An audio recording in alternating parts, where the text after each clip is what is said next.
UFC 312. These are the full card predictions and the betting breakdown. I'm looking forward to talking about each of the matchups on the card. So make sure you guys smash the likes. If you're new, subscribe. Turn the post notifications on and make sure you share the video too. And also note I'm going to be live for the whole card. Fight Companion Saturday, 6 p.m. Eastern time. You don't want to miss it. Let's get into fight number one. It's Hyun Sun Park versus Naim Jargal Tumendemberel. I'm going to go with Naim Jargal Tumendemberel in this fight. I like his straight punches, and I think Park is super hittable. Now, I understand, undefeated record on Park, 2-0 in the UFC. He won the road to UFC. So there's a bit of, I don't know, ever so slight upside and hype on him right now. I just don't really think he's looked as good as maybe the odds will have you believe in. Like, he beat who? Shannon Ross? Shannon Ross is terrible. Shannon Ross is terrible. He beat Choi, but he got touched against Choi, and that was 2 years ago, too. He's been out for a year. He had a knee injury over the summer. And then, I mean, Topnoi Kiran was beating his ass, and then he was able to submit him, and that's over 2 years ago. I just have a lot of question marks around Park's striking defense. He doesn't move his head much. He doesn't really have good parries. He takes punches to then land shots of his own, and he hits hard. He's got power. He's pretty explosive. He's a decent combination striker, and his grappling skill set's not bad either, but he's not like this beastly wrestler. Tumendemberel's relatively decent at wrestling, relatively decent. I say that with emphasis. He does have power, even though he's got more submissions than knockouts. Art of the Knockout nickname, we'll call it Art of the Knockdown. He dropped Carlos Hernandez twice in his debut. Carlos Hernandez is a vet, not a high caliber vet, but he's been in there against high caliber guys. And for Tumendemberel to have some moments of success when he decides to let his hands go, he's effective. He definitely has power. I think that with the reach advantage, he could outbox a Park in this fight. I think he can stun him on a couple of occasions. I do expect some chaotic scrambles from Park and some takedown attempts, and I do feel as though there's going to be competitive moments for sure. But I just think Naim Jargal Tumendemberel is in this fight. I mean, if you rate high-level experience, I think going tooth and nail with Carlos Hernandez in a debut is a big accolade for Tumendemberel, especially that it was so recent, 2 months ago, a little more than 2 months ago. Whereas for Park, having over a year off, tearing up his knee over the summer, I have a lot of reservations on him. And he's a, pretty chalky favorite if you're into the betting side of things. But either way, just looking at the fight, I think Tumendemberel's definitely in it. I like his hands. I think he could stun Park. We've seen Park stunned before. He gets hit a lot down the center. He lacks head movement. Tumendemberel's got good straight punches. Tumendemberel could definitely drop him. Seeing him finish Park, not easy to do. Park's unbeaten as a pro. I think he's going to give it thunder for sure. I say decision Tumendemberel. Maybe he drops Park once. Competitive moments. Could even be a 29-28. But I think the Art of the Knockout is going to take home a W. Art of the Knockout versus Peace of Mind. The Asian fighter nicknames are really one of a kind. Naim Jargal Tumendemberel at plus 180 with Park sitting at minus 210. He's a big favorite. I mean, probably distance with minus 190 for over 1.5, that is. Over 1.5 seems pretty likely. Tumendemberel's got that first round knockout, or excuse me, first round submission over Dennis Watt, but he was beating the hell out of him on the feet. It was the punches that really got him to the submission. Club and sub. I could see him stinging up Park for sure. I just feel like Park's in real good shape and he'll recover. I think Tumendemberel gets his first UFC win and gives Park his first loss as a pro. I don't think the unbeaten record holds up. I like the reach advantage a lot, guys. I think that's a viable edge for Tumendemberel with somebody who's shown vulnerability to straight punches. So Naim Jargal Tumendemberel for the upset and to take the O of Park to start the night off. Next fight on the card, we have Quillen Salkilld versus Anshul Jubli. I got to pick Quillen Salkilld to win. I was like hoping I could somehow sway myself to be like, we have one Indian hope, the pride of Indian combat sport. He is, but I don't think he wins the fight. Jubli is so stiff in the striking. He's got decent enough offense with punches, but I don't know. He's up there kind of tight, stiff with his hands at times. Gas tank doesn't look bad besides, the Breeden fight. He got completely broken, and Mike Breeden is terrible. I guess he's got a lot of experience, but he's a journeyman at best. He's really just an opponent. Salkilld seems like a pretty talented Australian. He's got nice high kicks. He mixes up his strikes well. His grappling game is pretty solid. Jubli known for decent wrestling and control, but the Jekka Saragi win for the debut, Saragi's pretty bad, dude. Saragi lost to what? Weston Wilson? Saragi's bad. And they get knocked out by Mike Breeden. Anshul Jubli. 7-1 record's nice, but I just question his level, man. I'm not thinking UFC level. Whereas like Salkilld, he fought on the damn Contender Series, and the Contender Series is pretty savage opposition. The kid that he fought, Gage Young, brought thunder to him, and that dude was quick and explosive. I think that dude was a lot more dangerous offensively than an Anshul Jubli. Salkild's crafty on the ground. He's got good dexterity in his kicks, nice striking overall, I'd say. Definitely good length with a 75-inch reach to a 69 on the other side. So Jubli got some short arms. I got to worry about Jubli's chin. I think Salkilld by sub, though. I could see club and sub. I can see him buckling Jubli. I feel like Salkild's just more crafty with jiu-jitsu. Like, I feel as Jubli is like basic, He's like straightforward and then left and right. Whereas Salkild's cutting angles. I'm talking about in grappling and all aspects of fighting. He just got more flair to his game. And I think Salkild's probably going to get the finish here of Jubli. I feel like he's a solid enough prospect, especially to take out a guy that lost to Mike Breeden. As far as the odds, minus 550. Salkilld at minus 550. Holy hell.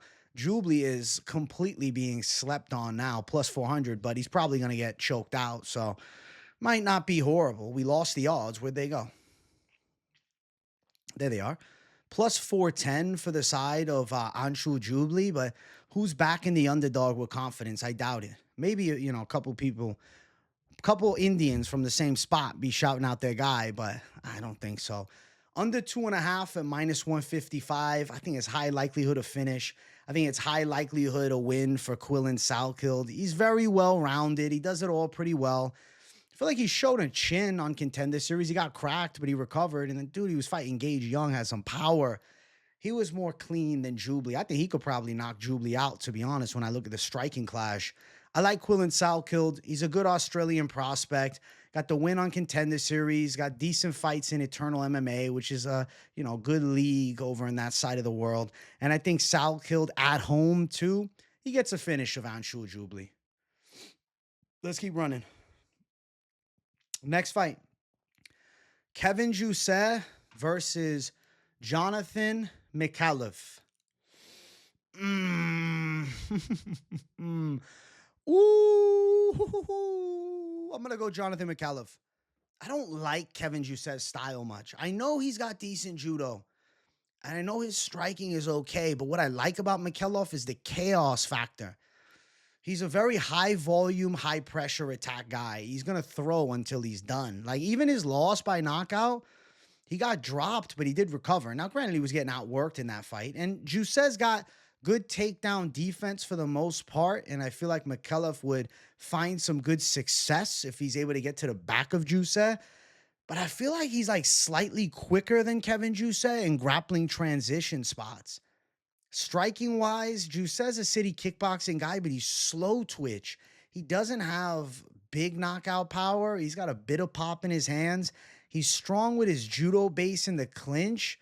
I think Micallef can test him a bit. I feel like the way you beat Kevin Jousset is you literally model your style after a Brian battle. Pressure him forward, throw punches, and you got to be willing to eat some. I definitely see Micallef as a guy willing to eat some shots. The worry with Micallef, though, is opposition as of late. I mean, Muhammad Otto was an okay prospect. He subbed him up.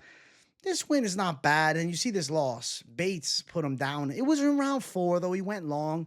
Bates a pretty explosive puncher. I just have a weird feeling about Micallef. Now, I could be being slightly blindsided with a disliking for Jousset's style. I just feel like he's not that crafty. Like, what was the fight on the regional scene? Against Priscus, man. When he fought Priscus, I know this dude is like a, an OG. I don't even want to say journeyman. He's like an OG on that side of the world. And he's had, fights against decent guys. He beat Dylan Andrews, who fought in the Ultimate Fighter at one point in the UFC. And he was 11-1. But dude was like 45 years old. I mean, I think he's 40, but he looked like a grandfather. And he gave Kevin Jousset all he could handle in that fight. And I feel like Micallef can give him all he can handle too. This is like an intuition type lean. Micallef's grappling is tricky. He's riding high off a big win on Contender Series. Kevin Jousset, I think his level got completely checked. He got broken by Bryan Battle. He's getting cracked with big shots and he withered. Whereas Micallef, say what you want, he got knocked out at a lower level than the UFC. I think he would have got up. I think the ref stopped it too early. Sure, he might have got the shit kicked out of him for, another round and a half.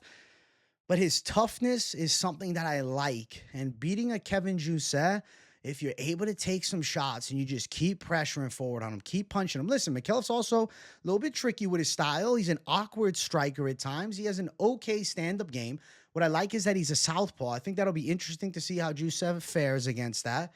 I could see early Jousset definitely having his grappling base hold up, so Micallef probably pressuring in the clinch more with strikes. Jousset does have deceptive throws and trips. It's from that judo background. He's got a good base, for sure. I just got a feeling about Micallef's game. I feel like he's got something up his sleeve, man. I could see him getting Jousset's back and choking him out. I could see him putting Jousset in a weird spot, catching him with a weird punch, and then scrambling, right? And getting on top, finding a way to get to a dominant position. I don't know why. I'm just seeing him strangling Kevin Jousset. I'm going with Jonathan Micallef to win. I think he can beat a Kevin Jousset, man. I feel it. I feel it. I feel it. I do. And you're going to say, oh, bro, it's probably because the odds. Nah, I don't think Jousset's that good. And Micallef coming off a nice win on Contender Series. He's at home in Australia. I know we got, city kickboxing for Jousset. He trains, not far away. But I like the Australian native. Plus 205 from Micallef. He's a big dog. But I'm not even telling you bet it. I'm just telling you the pick. Minus 240, Jousset. I think Micallef has a real chance here. He's young. He's a good prospect. Minus 155 for the over. Under is plus 125. I don't think that Jousset is a prospect. I think Jousset is like a mid-tier type veteran. Like that's at least the path that he's trending towards. I don't see him fighting in the top 15. Whereas Micallef, I don't know yet. I feel like the ceiling is at least a possibility that he could get to that point because he has a good pressure style. He's got tricky jiu-jitsu. He's creative. He's got long limbs. He's got a reach advantage here. Awkward striking. I'm going to say Micallef finds a way to beat Kevin Jousset. I'm going with him. I'm going with Micallef to pull it off. I'm going to pick him to pull through. I'm going with the captain Micallef to run the ship, man. I think Jousset is going to take an L, and I really think submission is live. A weird fight incoming, and I'm excited to see what happens between these two. To be fair, they've also both fought at like a similar level at Hex outside of the UFC. So they're on like a similar scene, fighting similar opposition, and both had success there. And if you look like, okay, Jousset wins, sure, he beat Kiefer Crosby. Crosby is horrible. And he beat Kenan Song. Kenan Song is, tough enough striker, a little bit past his prime for sure. Now it's completely fallen off. But he hasn't fought a pressure grappler like Micallef. The only similar comparison would be Bryan Battle, who's got a pressure grappling style, but it's more just a pressure fighter in general. It's, more so striking based. But a lot of times he's a clinch work type of guy, and he likes to smother with his clinch pressure. Micallef likes to do that too. And I think Micallef is capable of touching Jousset with punches because Jousset doesn't have much head movement, and Micallef can take a shot. I'm going Micallef for the upset. Let's keep running. Next fight on the card, we got Kody Steele versus Rongzhu. I think we got the right Zhu this time. I think Rongzhu can win. I know Kody Steele is a respected prospect, but my God, I didn't think he looked good in the Contender Series, especially when you look at the guy he was fighting. Chasen Blair steps in, fights him, 6-2 guy, right? Had lost not too long before. Hazanzada submitted him in the first round. He was okay. And Kody Steele, he starts out looking nice, but he's throwing these wild bombs. He's shooting punches from out of range. He's not really moving his head much. I know he's got decent BJJ and he's competed at like a quality level in jiu-jitsu, but when he gets frustrated in striking, he gets really wild. And now I got Rongzhu with, 30 plus pro fights. He's younger somehow with 30 plus pro fights, taking on a debuting guy who's 7-0. Like, Rongzhu has gone through the fucking ringer in MMA. His first UFC run, he was way too young. Then he has to win the road to UFC, comes back and then loses again, gets his eye destroyed by a Padilla elbow. But now he's fighting Cody Steele, who's 7-0, right? Has the hype from his grappling experience. Not a great striker, has good grappling, but is not a hyper elite grappler. And Rongzhu has decent enough wrestling defense, and he's got a better gas tank, I think, than his early UFC run. He's shown that in that Contender Series, or excuse me, he's shown that in that Road to UFC finale. His gas tank can hold up now. This is not the Rongzhu from years ago. I feel like he's ready for 3 hard rounds, and I don't know how Cody Steele is going to deal with the adversity. He's taken punches before. It's not like he hasn't been cracked. And Rongzhu's got some power in his hands. With over 30 fights, a lot of UFC experience too now, and especially if you include Road to UFC, he's been grinding tooth and nail, and he's training at City Kickboxing now. He's at a better gym. Evolved Rongzhu beats Cody Steele, who's a decent up-and-comer, but one that I'm not sold on. I'm going to say Rongzhu finds a way to win him. I'm going to say Rongzhu could clip him with some big punches as Steele's getting wild from the outside. You're going to see Steele get hit a lot. The way Rongzhu fumbles here is if he can't stop Steele's wrestling pressure, and if Steele takes his back and then chokes him out, because we know Steele can grapple, but he gets hit a lot. He's very hittable, and Rongzhu's power is looking better. His striking's looking cleaner, and he's been at City Kickboxing preparing for this one. I expect even more evolved striking for the young fighter. So I almost drop a cup. I think it's destiny Rongzhu finally gets one, man. He's been working too damn hard for too damn long. Over 30 fights. Now Cody Steele coming in with a little hype. Unproven guy. I feel like this is a good one for Rongzhu. Like, looking at the Padilla one, Padilla had 20 pro fights heading in there. Steele with just 7. Coming off a win against a 6-2 fighter. And then look at some of the other ones. Martinez was an absolute journeyman. Echeverry, journeyman. Whitehead, 2-1, right? Kilmer, 4-2. On the opposite side, I mean, you got decent wins as of recent from Road to UFC. You got a rough loss for Padilla, but you got solid competition level. He fought Ignacio Bahamondes on his first run in the UFC. I feel like Rongzhu could win this one. Training at City Kickboxing. Could see him sneaking by with a decision, maybe rocking Cody Steele. I worry about these undefeated fighters a lot. You know, these guys that haven't lost yet in 2025, there's been L Central. Now I got Steele coming from across the world, fighting somebody training in New Zealand at home, essentially, in essence, right? In that part of the world. He's from China, but he's training with City Kickboxing now. I think Rongzhu can pull through. I like his boxing in this. I like his power. I think he can hurt Cody Steele. I think he can stop a lot of Cody Steele's wrestling pressure. I could see Rongzhu getting taken down, but his get-up game is improved for sure. And his gas tank is there. And I don't think Cody Steele is a hyper-elite submission specialist. Yeah, he's got the jiu-jitsu base, but he's fallen in love with stand-up. And he's a little wild in the striking, and I don't think Rongzhu's just going to crumble. Looking at the odds, Rongzhu plus 205, Steele minus 240. I don't get the wide odds. This to me is a pick'ems fight. I don't get it all. It's a 50-50. Minus 120, minus 110 would make a lot more sense. Over a round and a half, minus 195. I think that's relatively live. I think Rongzhu's live to take it on a decision. I think he can bust up Cody Steele with some punches, especially second and third round. As Steele starts to get frustrated, Rongzhu's getting some strikes flowing. 25-6 as a pro. Does that experience count for nothing? He's only 25, but he's got so many damn fights. Steele with only 7. I'm going to say Rongzhu finds a way.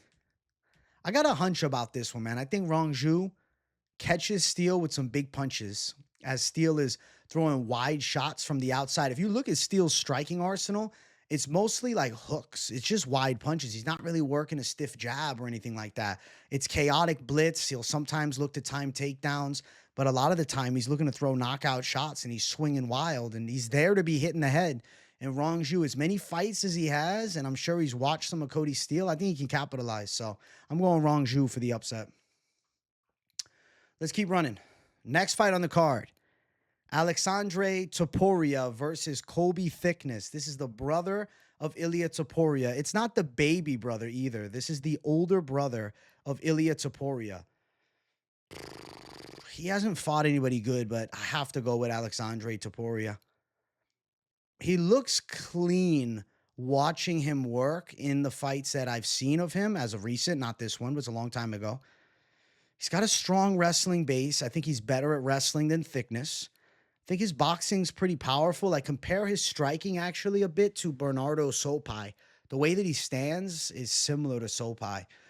Good straight down the line with the real power. Good wrestling game and control from top. Decent ground and pound. The question mark is around his gas tank and his level of opposition. Whereas like Thicknesse on the other side, yes, he's done well. He's a quality prospect from Australia, right? He's got wins. But the guys he's fighting as of recent looked like cans too. These guys look just scrub-like. They weren't quality opposition. I think Topuria is better than the recent opponents for Thicknesse. He's got a nice record, 7-0.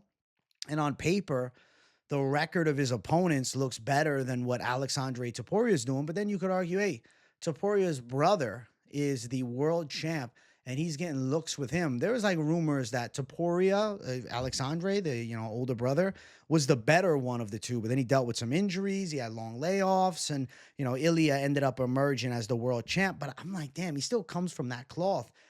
Thicknesse is not like a super athletic guy. He has kind of more of like a skinny build. He trains with Volkanovski, so it's going to be interesting having Volkanovski and Topuria cornering against one another. I guess that leads up some anticipation towards a potential rematch, but it's kind of seeming like they might go Micallef versus Topuria, but that's besides the point. I'm going to say Alexandre Topuria to win. I could see him dropping Thicknesse on the feet. Thicknesse does not overly impress me. He's got decent wrestling and good ground and pound, and he's got long limbs for sure. But I think he could get cracked by Topuria. I think Topuria is going to be stronger. I also got to say, man, being Georgian, at this point, we got to put respect on these Georgian fighters. They're strong as oxes, man.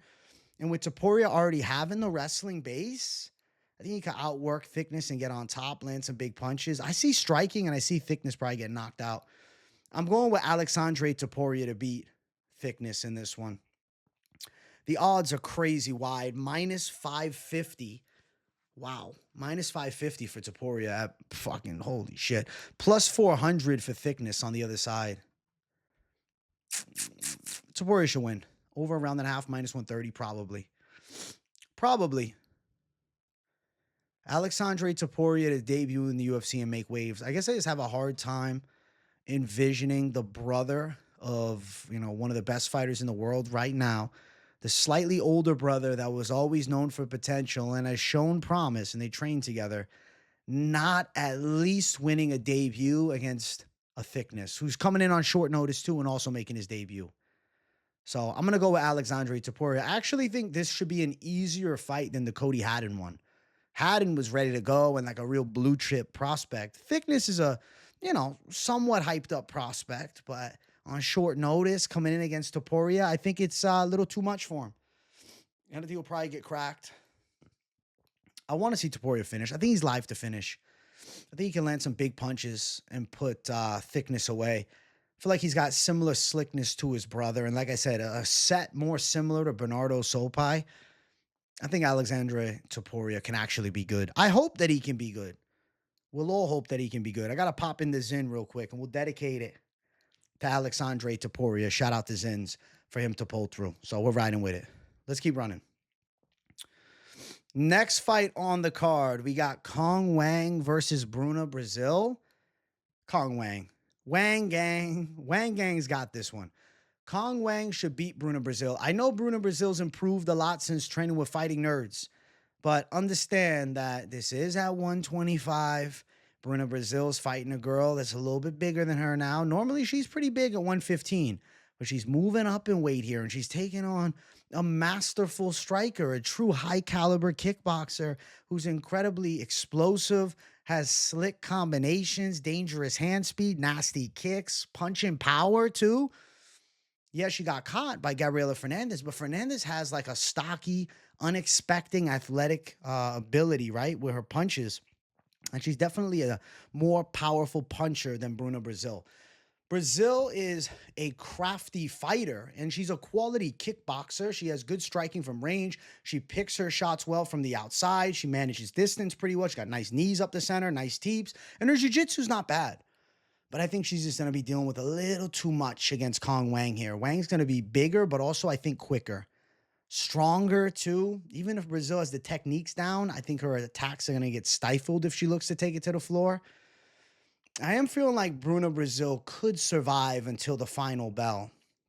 It just depends how accurate Cong Wang is. I have my reservations a little bit on Wang making it to the top right now after the loss to Fernandez, but I do think she beats a smaller Bruna Brasil coming up in weight. I like the fight for Cong Wang. It's courageous to step right in there because she fought just a little over 2 months ago in Macau, took a disappointing loss, got dropped, and then put to sleep with a choke. And now she's stepping in against a skilled fighter in Bruna Brasil. This is no step down in competition. It's just Bruna Brasil coming up in weight. I think that's going to be a little bit too much for her to take out a Cong Wang. I think Wang's taking it home. I think she can stop any takedown attempts. I want to say decision, though. I feel like Wang can outstrike Bruna Brasil over the course of 3 rounds and fend off some takedowns. Brazil last time beat the hell out of Molly McCann. She destroyed her body in that fight. She showed good grappling, too. Lost to Loma Lukbume. Win over Shauna Bannon, who's meh. And then Denise Gomes put her out. Then we're dating way back to the Marnik Man win. I think Cong Wang, decision or a knockout. I could see Wang landing the perfect shot, but Bruna Brasil's definitely gotten better since his Denise Gomes fight. And I feel like she could survive to the final bell with Cong Wang. She'll put up like a gutsy effort, but lose a hard-fought decision. As far as the odds, again, Wang is minus 500, but she should be. The odds should be wide in this one. Plus 375 for Bruna Brasil. Let's look. Over 2.5, minus 185. As much as I like Wang's power, as much as I like Wang's ability to land dynamic shots, I also respect Bruna Brasil's game, and she's at Fighting Nerds too. I think they'll have her ready to give like a decent showing here. So Cong Wang on the judges' scorecards is going to be the official read. I think she gets it done by unanimous decision. But shit, if she puts Bruna Brasil to sleep, though, I think it puts her stock right back up to what it was kind of leading up to the Fernandez fight. That'll be like a forgotten loss. Good fight. I like that fight a lot. Prelims are relatively good. It's the main card I have a strong problem with. Let's jump to the next fight. Tom Nolan versus Vyacheslav Borshchev. Oh, why am I doing this to myself? Why? I'm picking Tom Nolan to win. I know he's chinny as fuck. I'm not blind. Yes, he gets dropped a lot. But my God, man. I don't think Vyacheslav Borshchev is that good. Tom Nolan's still young, 24, nearly 25. Longer, quality striking from the outside. I think the reason that Tom Nolan can survive a Vyacheslav Borshchev fight and end up getting a win, and you guys might tell me I'm crazy, but is because the technicality of Vyacheslav Borshchev is more easy to predict than these unpredictable brawlers like a Nicholas Mota who put Tom Nolan to sleep, or even like a, Martinez that landed hard on him, is a little bit more of a wild brawler style, or even an Alex Reyes who's, still relatively technical, but not a technician, a little more wild. And granted, Nolan dominated that fight. And you also have to wonder if Tom Nolan wants to showcase some grappling here. Is it out of the realm of possibility that he can land takedowns on Borshchev, who's not a good grappler? Say what you want. Oh, but he had a draw with Sadikov. Oh, but he's gotten better. Has he really, though? He trains a lot of grappling, but he's still a relatively shit grappler. And Tom Nolan's a young guy, right? 25. I feel like his ground skills are going to be better than what Borshchev has. And I will not be surprised if Tom Nolan comes into this fight with a wrestling game plan. And honestly, even if he's not super confident in his ability to out-wrestle Borshchev and actually like embrace the grind for 3 rounds, if he just shoots a couple takedowns early and causes Borshchev to start worrying about takedown defense, I think more shots on the feet are going to open up. That's what we saw with Chase Hooper. Slava was so worried, about getting taken down. He was so worried about getting taken down by Chase Hooper that he got dropped. He got dropped by a primary grappler. Chase Hooper's gotten a lot better over the years, but a primary grappler. And another guy that had a big range advantage on him. I think Tom Nolan could touch Slava Claus. It's not out of the realm of possibility that Nolan knocks Slava Claus out. But on the ground, I think he can have some deceptive success. And I think maybe people are overlooking Nolan's MMA skills just because, for the most part, you're seeing the striking. But the guys that he's fought as of recent, Reyes got decent enough wrestling. Martinez not bad there. And still, he knocked him out in the first round. Obviously, Nicholas Moda flattened him, but Moda's a powerhouse. Destroyed Bogdan Grad, who actually did well against Lucas Alexander. After looking shit early, did well after the fact. I just have to say, the 2025 MMA skills of Tom Nolan should come in handy. Tom Nolan should look at this fight as an opportunity to show he's more than just a striker. And I think that his team is probably thinking the same thing. Slava Claus is not a high caliber grappler, and you mix in takedowns, even if you're not successful doing so. You don't have to take him down. Even if you just threaten it, it's going to cause Slava to overreact, and then you start landing more shots in the feet. And then Tom Nolan can find more success in striking, as opposed to if he just wants to play Slava's game, which is kickboxing. Slava's got slick kickboxing. Nobody's saying he doesn't. Nolan's decent at striking, though. He's a big southpaw. He's big for the weight class at 6'3". And I think he can use that size in wrestling. I think he can use that size in wearing on Slava against the cage. And if he fights with a 2025 MMA game plan and doesn't just turn this into a striking fight, I think he beats Slava Claus by a decision. It'd be cool if he got a sub too, but Nolan's tricky to say with sub, man. He's known for the knockout, right? Never won a fight by submission. It's not in his forte, but doesn't mean he doesn't have something up his sleeve. Could end up grabbing a Darce choke. He's got long arms. Looking at the odds, Tom Nolan plus 134, not a surprise. Minus 154 for Slava. Slava coming off the split decision win over Jan Top. Jan Top was tough in that fight. And Jan Top's in general pretty tough. Over a round and a half, minus 110. I feel like these two can go over a round and a half. I think it's going to be a slower pace fight. Technical fight. I don't think Slava's going out there and blitzing him. And I'm telling you, like I said, I think the fact that Slava is a technician will have Tom Nolan defensively more sound than when he fights more of a chaotic brawler. I think like a forgotten art to fighting is a lot of the times to take out technicians, you have to be a bit wild with your pressure. And no matter how good your pedigree of striking is, when you have a chaotic fighter throwing shots from weird angles at you with 4-ounce gloves on, it changes things. It's not like fighting inside of a ring. It's not like you got 8 or 10-ounce gloves on in a kickboxing match. I'm saying Tom Nolan for the upset. I think he's being overlooked. He's young, and he can do more than just strike. He'll mix in some grappling. Let's keep going. Let's keep on going. Next fight on the card, we got Jack Jenkins versus Gabriel Santos, and it closes out the prelims. I'm going to go with Gabriel Santos. I like his skills a lot, man. Training now with Oliveira, at least in the lead up to his last fight. He's a slick striker.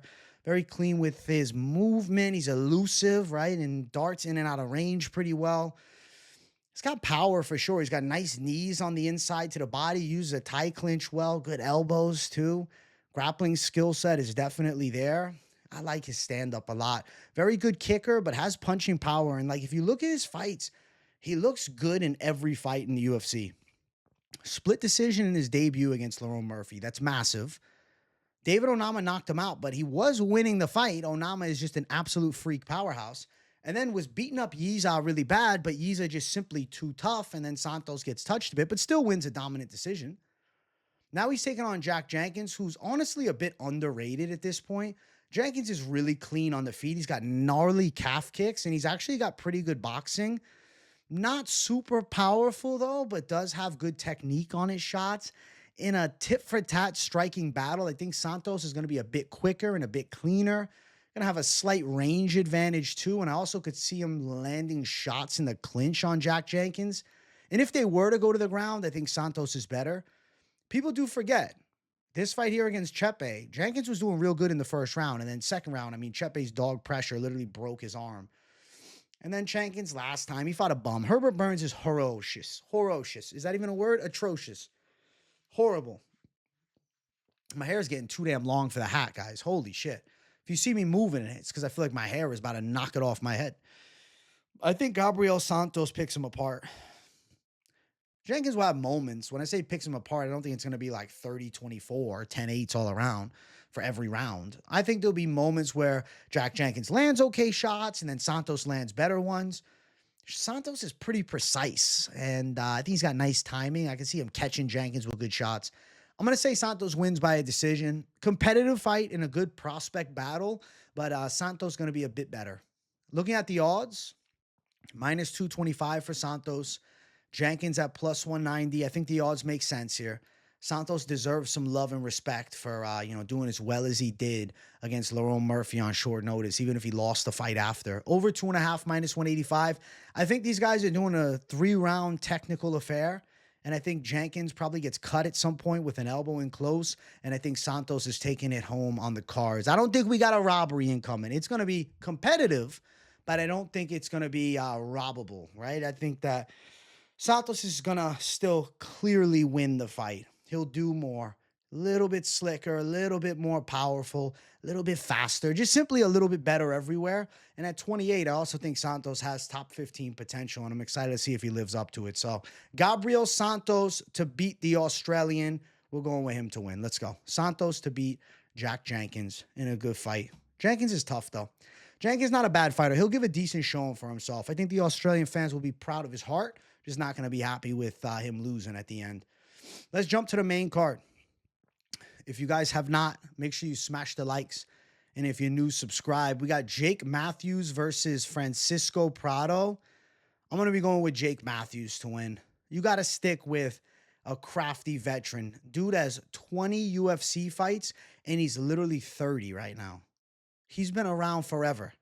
Jake Matthews was a kid fighting in the UFC. He was young like Prado fighting in the UFC. And he has been in there with quality opposition time and time again. Yes, he's had some mixed results in the past, right? Really bad loss to Matt Semmelsberger 2 years ago, but that's before Semmelsberger was washed. Look at it now. I mean, Darius Flowers, he won easy. He did okay against a really good prospect in Michael Morales. Then he beat Phil Rowe, who's freakishly tall in the last fight. Matthews has pretty clean boxing. He's got good hooks on the inside, and he picks his shots well. He's also got pretty nice kicks low, too. His hand speed is there, and he's well-rounded. He's not bad on the ground either. Matthews can do it all. I mean, having, as much UFC experience as he does, you'd expect him to have a well-versed game. On the opposite side, Prado is a fun up-and-comer, but this is going to be, I think, a little too much too soon. He was formerly fighting at 155, and now he's moving up in weight. He had that short notice fight against Jamie Malarkey, which he burst on the scene with, and he put up a good show. Then he beat Ottoman as Aitar. I picked him to beat Ottoman there, and I think that he, showed he's UFC level for sure, but still young. And then, in a fairly competitive fight with Zellhuber, I say fairly competitive because the face of Prado looked like he'd gone 15 rounds at the end of it. He was getting cut up in that fight. Now jumping up in weight, fighting an experienced veteran who's used to 170. I think this is just going to be too much to chew in the first one. He's biting off a little too much that he can handle. I don't think this is a, debut at 170 type of fight. Jake Matthews is very experienced. And I mean, his last, fight against another OG vet in Phil Rowe, who's got good boxing, and he outboxed Phil Rowe. And then fight before that, going distance with Michael Morales, who's a super high-touted prospect right now. To now be fighting Prado, this feels like a step down in competition. Prado's good, but at 22, he's not ready for this spot. I think they're rushing him a bit.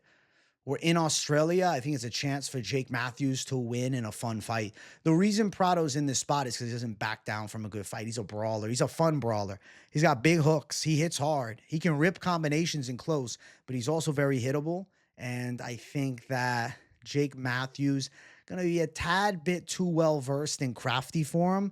And I feel like Matthews is going to beat him in a pretty entertaining 3-round fight.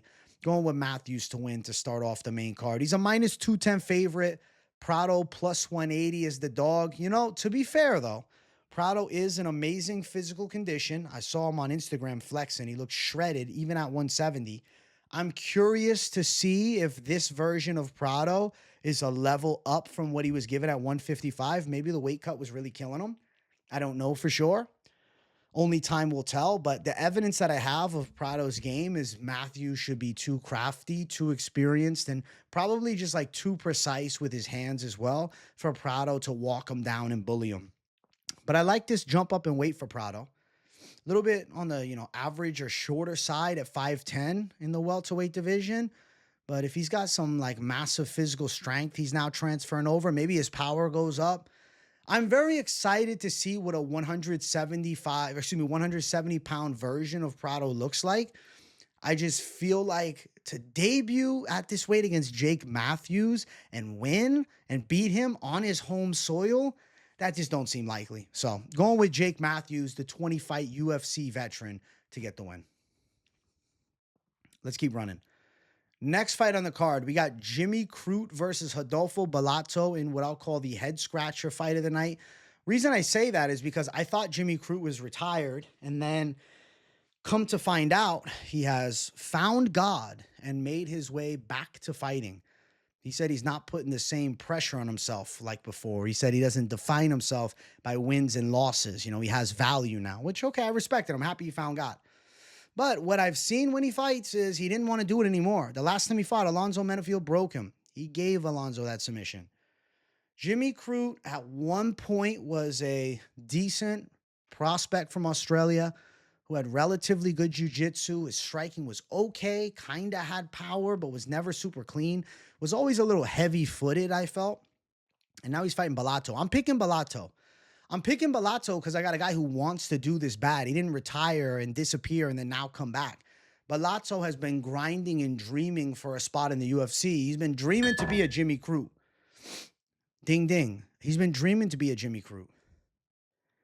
The Teixeira fight was bad, though. He got dropped. I'm not telling you Bellato's the next world champ. What I am telling you is the dude wants to win, okay? Teixeira cracked him with big shots, and what we found out is Bellato has a lot of heart. Whereas I see Jimmy Crute breaking against Alonzo Menafield, retiring from fighting, and now making a comeback. It's easy to make the comeback when you're not getting punched in the face. The moment Crute deals with adversity, I will anticipate that he will revert back into the ways of before and probably want out of a fight again. And what Bellato does really well is unreal pressure, dirty boxing. He likes to brawl. He likes a good scrap. Bellato is simply a brawler, and I don't feel Crute has the caliber of boxing to knock Bellato out or keep him off. You might say, oh, but Teixeira caught him. Say what you want, Teixeira might be shit at MMA overall, and he's no longer in the UFC either. But slickness for Teixeira is there. And if you just walk down Teixeira, he can get some combos flowing. His hands are pretty smooth. Jimmy Crute doesn't have that ability. Jimmy Crute, a lot of the time, needs to be cracking you with big shots, bringing pressure, timing takedowns, getting on top. If Bellato is pressuring Crute backwards and he's fighting on the inside in the clinch, making it dirty and nasty, landing uppercuts, elbows, maybe even knees, turning it into a dogfight, I expect Jimmy Crute to be broken. I expect Bellato to TKO him. I got the relentless Bellato to win. You have to go with the guy that wants to be here. I know Jimmy Crute said now he's loving it, whatever. But until he comes back, looks good and gets a win, how can I pick him against a guy who's dreaming of being in the spot when he retired at not even 30, man? He was, 27 at the time he retired? 27 years old and retired from fighting, now coming back at 28, nearly 29? I don't think that's a good look. I think that's a pretty bad look in all actuality. And I think Rodolfo Bellato can make this a pretty gnarly and dirty fight and pull off the win. Let me pop out this in. Going Bellato for the W. I have to favor him, man. I like his dirty boxing. His jiu-jitsu's not bad either. He's got a jiu-jitsu game, too. It's not like he's horrible on the ground. I know Crute's got relatively good jiu-jitsu, but I feel as though, I don't know, he could get subbed up, man. The way he quit against Alonzo Menafield, I can't forget that. I can't forget that and pick him. Minus 170 for Bellato with Crute at plus 145. I'll say that Bellato with a TKO finish. Under is plus 115 for under a round and a half. I feel like we're probably going over a round and a half. I'm seeing this fight hit the second or third round. I think it's going to be a good brawl. I expect this fight to actually deliver. I think it's going to be entertaining. It's just I feel like Crute's going to hit that wall and he's going to be like, I'm good. Maybe he'll give Bellato a sub, to be honest. I'll call TKO, but I could see Crute shooting a lazy takedown and Bellato catching him in like a front headlock position. Darce, Anaconda, guillotine, something of that matter is live, or just pounding his face in. So Bellato to win via knockout or submission, but it would be more of a club and sub, I feel like, or like a panic shot by Crute if Bellato submits him. Either way, Bellato to win the fight. He'll outdog Jimmy Crute. Let's keep running. Next fight on the card, we got our featured heavyweight fight of the night. We got Talison Teixeira versus Justin Tafa. Oh my God.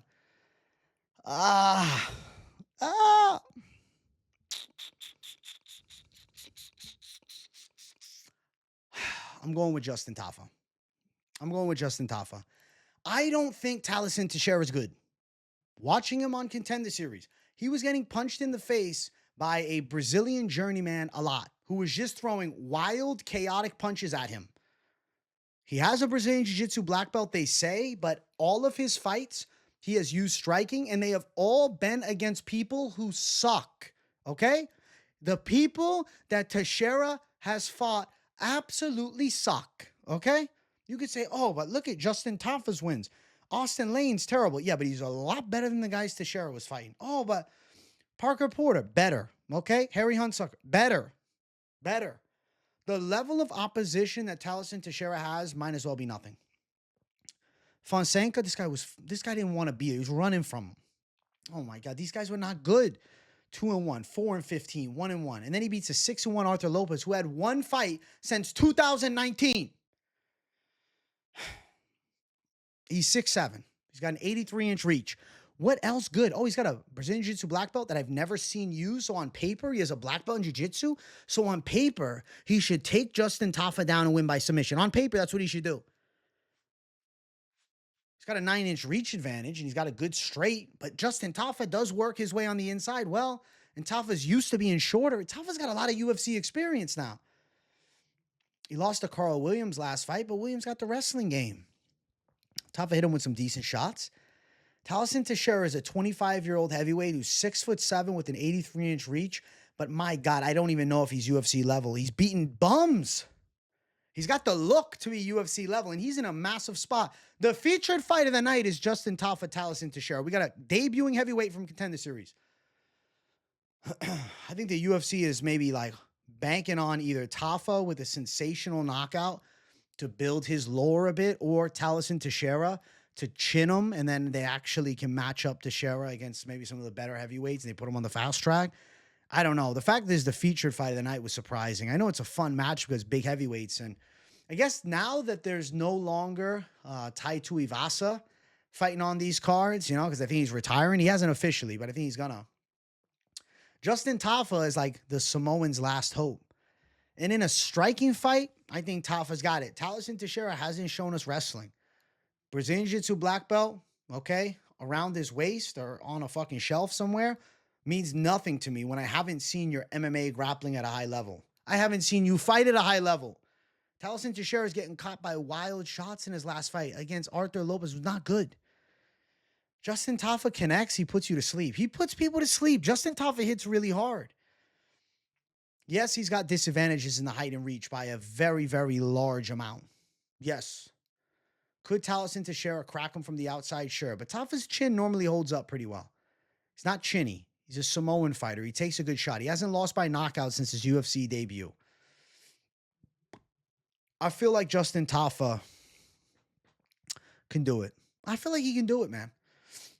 I feel like Tafa can do it. I feel like he can close the gap and catch Teixeira with a shot over the top. Teixeira got that skinny, long neck. The chin is there to be hit. He doesn't have a lot of head movement, right? Talison Teixeira, he's naive, guys, because he's never fought somebody good.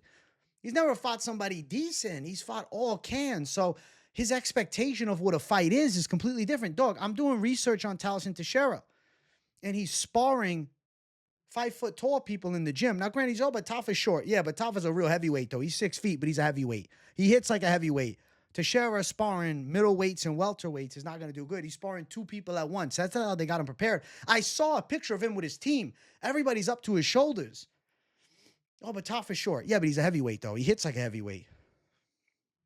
I think Justin Badman Tafa sleeps Talison Teixeira. I have no faith in this heavyweight prospect. He can go out and prove me wrong, and maybe, I'll be like, okay, Talison, you're actually that good. But from what I've seen, nah. A little clunky with the striking. Got a bit of power on his straight for sure. But he's fighting guys that don't want to fight him. Whereas I know Tafa wants to scrap. Tafa has beaten 6'6" Austin Lane before. He can't catch the chin of Teixeira. Tafa's knocked out tall people before. I think he'll knock out another tall guy. You remember Stefan Struve versus Roy Big Country Nelson? I think we could see something like that. I think we could see a big shot over the top. A death punch. We've seen the shorter man get big knockouts. And I think Justin Tafa, for his Samoan savages, okay? For, I don't know, the Tuivasas of the world, the Mark Hunts of the world, I think we're going to see Justin Tafa hold the fort down. And I think he gets a nice knockout of Talison Teixeira. So Justin Tafa to beat the overhyped Brazilian prospect, who we know nothing about. Minus 152 for Teixeira, the can crusher, plus 132 for Justin Tafa. No over-unders yet, but probably under 2.5 rounds should be a lock. Somebody should go to sleep in this fight, and I think it's going to be Talison Teixeira because he's never been hit by somebody that cracks like Justin Tafa. And when he does get hit by a big shot, I see him crumbling. He's 25. He's a kid. Tafa's been doing this a long time now, right? He came into the UFC, 3 pro fights? He's been here for a while. And yeah, it hasn't been all smooth sailing, but he's definitely gotten better. And I think this matchup here, Justin Tafa can give a veteran lesson and a check to an up-and-coming guy that doesn't quite understand the level of UFC, okay? Because he's never fought anybody good. So how could he understand it? Justin Tafa to sleep Talison Teixeira. Let's go. Co-main event. We got Weili Zhang versus Tatiana Suarez. I'm picking Tatiana Suarez. I'm going with Tatiana Suarez to win. Her grappling skill set is one of a kind in women's MMA, and a lot of people don't know it. A lot of people forget it. I remember her on The Ultimate Fighter winning that show. Her wrestling is just too good. People will say, but who's she beating? Tatiana Suarez has a hyper-elite resume. It's just she's been plagued with injuries, man. Okay, so she beat J.J. Aldrich during that season of The Ultimate Fighter, and Aldrich has had a long UFC career. Beat Alexa Grasso, who went on to become a champion. Beat Carla Esparza, beating the shit out of her using wrestling, who went on to become a champion. Beat Jessica Andrade in her last fight, former champion. 3 very high-caliber wins. The Nina Nunes one and the De La Rosa one's okay. But I'll say this, beating 3... at the time, 2 future champs and then 1 former champ. Tatiana Suarez is that level. Her build is like a nacho chip, man.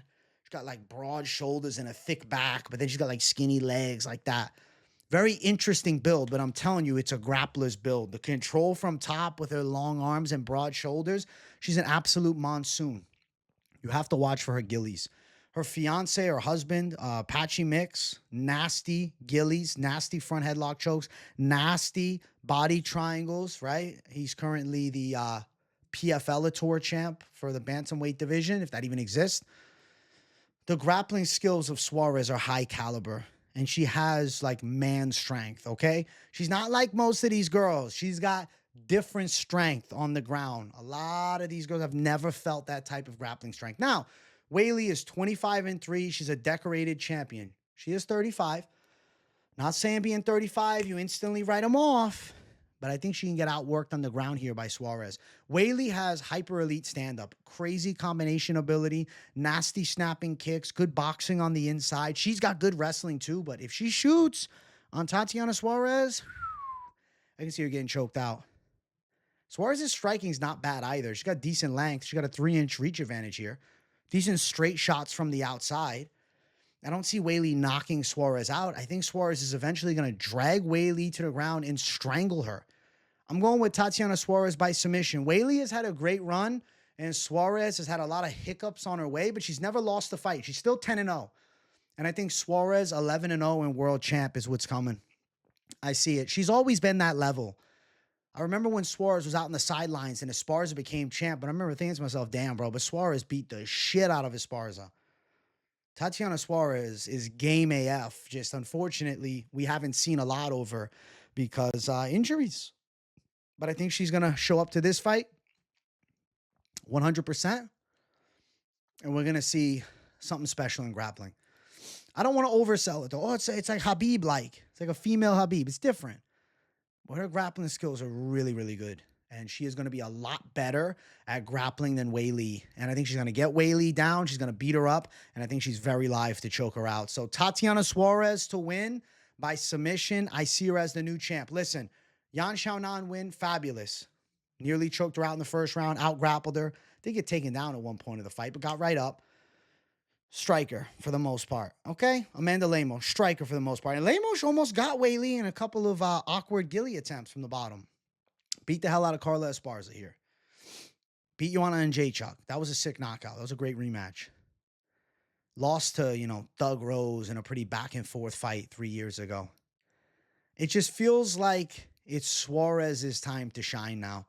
And I think that the wrestling and grappling that Suarez brings to the table is not something Weili has ever dealt with, especially the frame Suarez has. She has a very unusual build for women's MMA.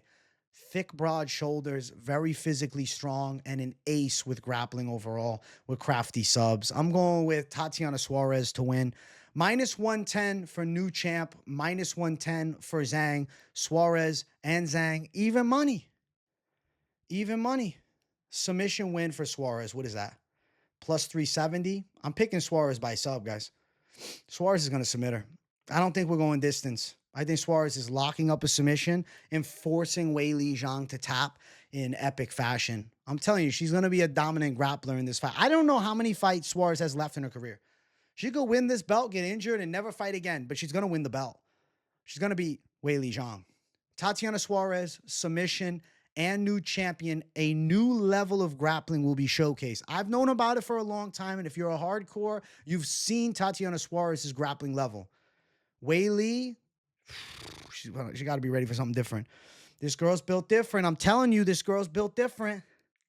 Tatiana Suarez is built different. And I think Tatiana Suarez is taking home a nice submission. Let's go.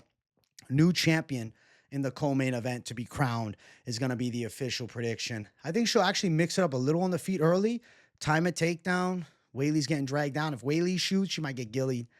This fight could be quick, too. Suarez by sub. New champion. I'm so excited to see Tatiana Suarez showcase the level. She's been around a long time, and it's about time she had a belt around her waist. Former Ultimate Fighter winner years ago. Let's jump to the main event of the evening. If you guys have not yet, make sure you smash the likes. And if you're new to the channel, subscribe. We got Dricus du Plessis versus Sean Strickland 2. They run it back. Not the rematch that we all asked for. We all wanted to see Hamzat du Plessis, let's be real. But either way, it's still a good fight. The first fight was good. I'm picking Dricus du Plessis to beat Sean Strickland again. Yeah. I think du Plessis has improved since their first fight. Sean Strickland, in that first fight, dealt with something that he is extremely unfamiliar with, and that is an opponent that is able to back him up. Normally, Strickland is unrelenting with forward pressure and just outstriking his opponents. Teeps, forward pressure, straight punches. Du Plessis backs him up. Du Plessis threatens with takedowns in the fight. Du Plessis has power in his hands. He can catch Sean Strickland. I think it's going to look somewhat similar to the first fight. I do believe Strickland will have moments for sure. Du Plessis will catch him with some awkward shots over the top. I think Du Plessis is going to look to tie up with Strickland and drag him to the ground, maybe even a little bit more than last time. I feel like Du Plessis' confidence in his grappling skills might be a little bit higher than the last time. Du Plessis submitting Adesanya. I know he just got ran over by Amavov on Saturday, but still, the win for Du Plessis over Adesanya, the fact that he caught him with a big shot, made him run, and easily subbed him, it makes me think, does he go to the grappling here? Does he see that type of path to beating a Sean Strickland? Let me ask you this. What has Sean Strickland shown us since the first fight against Du Plessis? He got backed up. He got outdogged. A lot of people said it was a robbery, but on the rewatch, even though leading into it, I thought Strickland had it. But then after rewatching it, I said, damn, I was being biased, okay? 3-2 Du Plessis. Arguably, not as good version of Du Plessis. I think this is a better Du Plessis. So now I have since then Sean Strickland beating Apollo Costa by a clean decision, a split decision, but not really like an impressive fight. Teeping him, throwing straight shots, what he normally does, not really hurting him with anything major, but still clearly beating Apollo Costa, which, you know, you got to put respect on that. Apollo's decent. Dricus du Plessis, since that fight, beat Israel Adesanya, outdogged Israel Adesanya, broke Adesanya. He also made Adesanya cry too. Dricus du Plessis has made Sean Strickland and Adesanya cry. I think he just has a mental level above Sean Strickland. He's broken him outside of the damn cage. He's beaten him inside of the cage, and he's beaten him again. I believe that du Plessis' pressure will be relentless as it was before. I think he may time some takedowns and work a bit from top position. I think he lands some looping shots over the top. He attacks with some kicks to the leg. Strickland is going to look to press, but I think he'll be caught with big punches. I don't really think Strickland is going to necessarily weather away from the dog fight, but a lot of the time, Strickland likes to be a tactician and not just engage in chaotic brawls.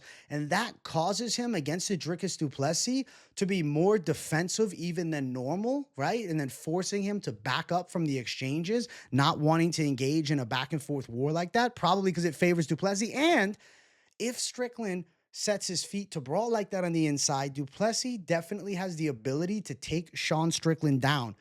We saw it a few times in the first fight. I think we could also see it in this fight too.